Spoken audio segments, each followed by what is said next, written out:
మహాగణపతిం మనసా స్మరామి మహాగణపతిం మనసా స్మరామి. TR creations family అందరికీ నా హృదయపూర్వక ధన్యవాదాలు. ఈ జూలై మాసానికి సంబంధించి రాశి ఫలాలు ఏ విధంగా ఉన్నాయనేది అన్ని రాశుల వారికి తెలుసుకునే ముందు ముఖ్యమైన ఈవెంట్స్ ఈ మాసంలో ఏమున్నాయనేది చూద్దాం. 16వ తారీఖు నుంచి దక్షిణాయనం మొదలవుతుంది. 17వ తారీఖు తొలి ఏకాదశి.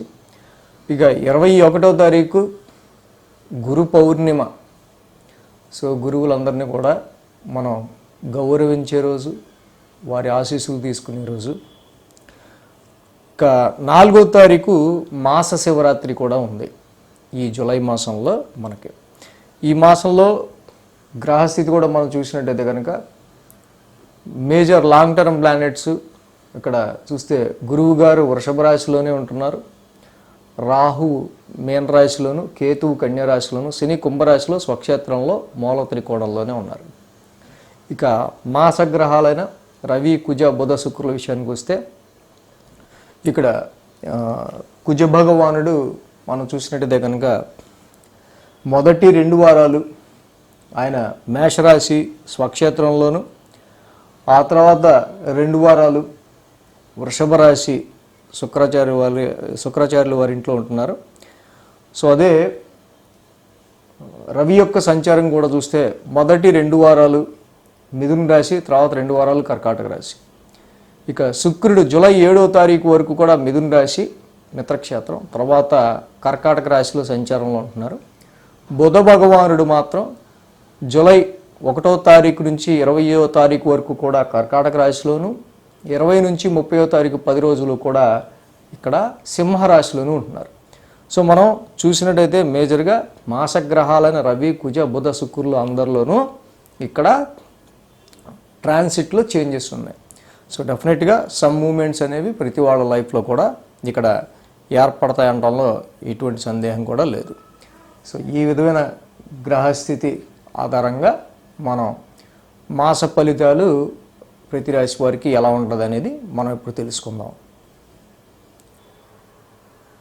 కన్యారాశి వారికి సంబంధించి జూలై మాస ఫలితాలు ఏ విధంగా ఉన్నాయనేది చూద్దాం. ఈ రాశి వారికి యోగిస్తున్న గ్రహాల విషయానికి వస్తే కనుక షష్టమంలో శని, అలాగే నవమంలో గురుడు, దశమంలో రవి, లాభంలో బుధుడు, లాభంలో శుక్రుడు, మొత్తంగా 5 గ్రహాల యొక్క అనుకూలత కన్యారాశి వారికి ఈ మాసం మనకి కనిపిస్తుంది. కన్యారాశి వారికి మనం చెప్పదలుచుకున్నది ఏంటంటే ఈ మాసంలో మాసగ్రహాలైన రవి బుధ శుక్ర కుజులు నలుగురు యొక్క గోచారం కూడా స్థాన మార్పు అనేది జరుగుతుంది. ఇక్కడ రవి మారే ప్లేస్ కానీ, బుధుడు మారే ప్లేస్ కానీ, శుక్రుడు మారే ప్లేస్ కానీ అద్భుతంగా ఈ రాశి వారికి మంచి ప్రయోజనకరంగా ఉండే ఆస్కారాలు ఉన్నాయి. అంటే ఏ విధంగా కన్యారాశికి రాశ్యాధిపతి అయిన బుధుడే జూలై 1 నుంచే లాభస్థానంలోకి ఆయన గోచారం మొదలు పెట్టబోతున్నారు. దశమ స్థానంలో స్వక్షేత్రం నుంచి లాభస్థానంలోకి వస్తున్నారు. కాబట్టి ప్రొఫెషన్ రీత్యా, ఉద్యోగపరమైన విషయాల రీత్యా కొంచెం మీకు ఇక్కడ ఇంకొంచెం మంచి పాజిటివ్ వైబ్రేషన్స్ అనేవి ప్రొఫెషన్ పరమైన విషయాల్లో ఈ రాశి వారికి కలిగే ఆస్కారాలు ఉన్నాయి.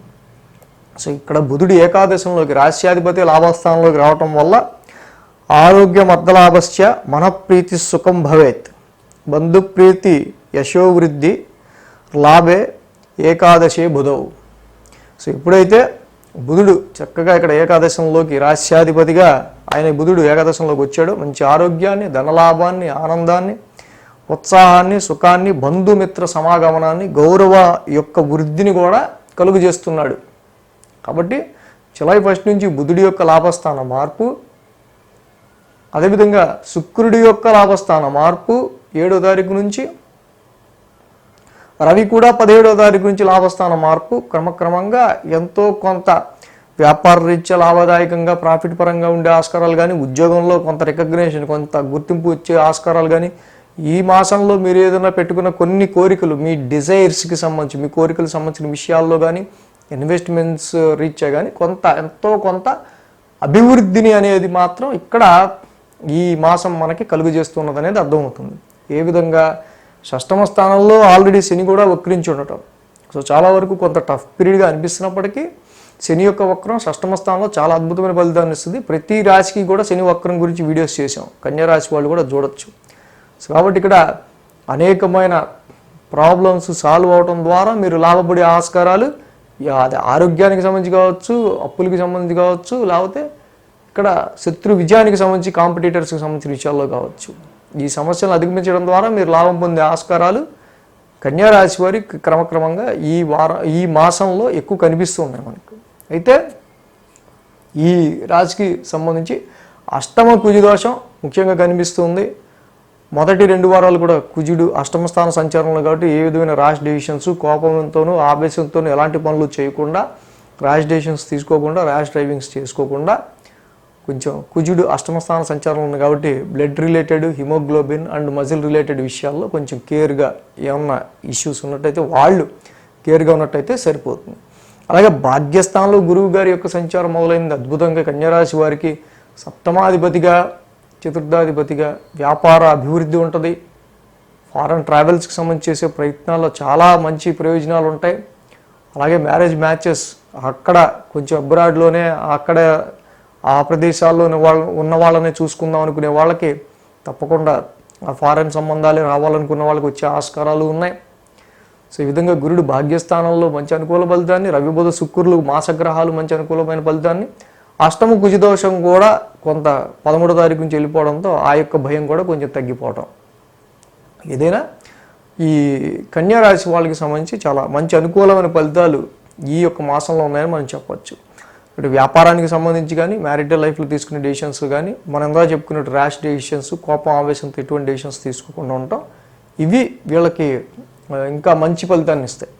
కాబట్టి అష్టమ కుజదోషానికి తప్పకుండా మీరు కేజింపావు కందులు, ఒక రెడ్ క్లాత్ మంగళవారం పూట సుబ్రహ్మణ్య స్వామి గుళ్ళో కానీ ఎక్కడ దానం ఇవ్వటం కానీ, మొదటి 2 వారాలు ధరణీ గర్భ సంభూతం చదువుకోవటం వల్ల కానీ, కుజనవగ్ర శాంతి మంత్రం చాలా మంచి ఫలితాలు అనేవి మీరు పొందడం అనేది జరుగుతుంది. అదేవిధంగా రాహుకేతువుల యొక్క గోచారం కూడా రాశిలోను సప్తమంలో నడుస్తుంది కాబట్టి కొంత జంట నాగులను చోట మంగళవారం శనివారం కనుక పాలు పోసుకుంటూ పాలాభిషేకం చేసుకుంటూ వెళ్తే కళత్రపేడ అంటే భార్యాభర్తల మధ్య అన్యోన్యతకి సంబంధించి కానీ, వ్యాపారానికి సంబంధించిన విషయాల్లో కొంత స్తబ్దుగా ఉండటం కానీ, ఆరోగ్య సమస్యలు కానీ ఉన్నట్టయితే నివృత్తి అవుతాయి. సో కాబట్టి ఈ ట్రాన్సిట్లో ఎప్పుడు మనకి మంచి అనుకూలమైన ఫలితాలు ఇప్పుడు మనం చెప్పుకునే వాటిలో ఉంటాయి. సో అష్టమ కుజదోషం ఏ వారంలో అయితే కొంచెం ఎక్కువ ఉండొచ్చు మేజర్గా అనేవి మనకి వీక్లీ రాశి ఫలాల్లో ఆ ట్రాన్సిట్ ఫాలో అవుతూ ఉంటే మనకు అప్పుడు బాగా తెలుస్తుంది. ఇంకా అంటే సబ్స్క్రైబ్ చేయడం మన ఫ్యామిలీ మెంబర్స్ చేసుకుంటే వీక్లీ రాశి ఫలాలు కూడా ఫాలో అవుతాయి. ఏ వారం ఏ రెమెడీ గట్టిగా చేసుకుంటే బాగుంటుందో, ఇంకా ఏ వారానికి ఏది ఇప్పుడు మనం చెప్పుకున్న వాటిలో ఎక్కువ అప్లికబుల్ అవుతాయో అర్థమవుతుంది. So thanks for watching TR creations. ధన్యవాదాలు. ఈ వీడియో కనుక మీకు నచ్చినట్లయితే లైక్ చేయండి, షేర్ చేయండి. మరిన్ని అప్డేట్స్ కోసం సబ్స్క్రైబ్ చేయడం మాత్రం మర్చిపోకండి.